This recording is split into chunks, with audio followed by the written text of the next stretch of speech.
കന്യാകുമാരിയിലെ വാവത്തുറൈ മുനമ്പിൽ നിന്നും കടലിലേക്ക് 500 മീറ്റർ അകലെയാണ് വിവേകാനന്ദപ്പാറ സ്ഥിതി ചെയ്യുന്നത്.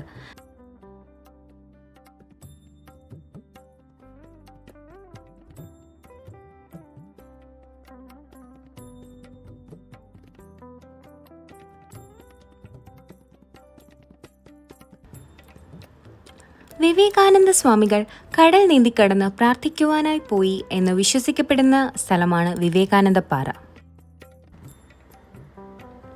ചിക്കാഗോയിലെ സർവമത സമ്മേളനത്തിനു ശേഷം കന്യാകുമാരിയിലേക്കായിരുന്നു അദ്ദേഹം വന്നത്. 1892 ഡിസംബർ 23, 24, 25 തീയതികളിൽ കന്യാകുമാരിയിൽ അദ്ദേഹം സമയം ചിലവഴിച്ചു. ആ സമയം അദ്ദേഹം ചിലവഴിച്ച പാറയാണ് വിവേകാനന്ദ പാറ എന്ന് അറിയപ്പെടുന്നത്.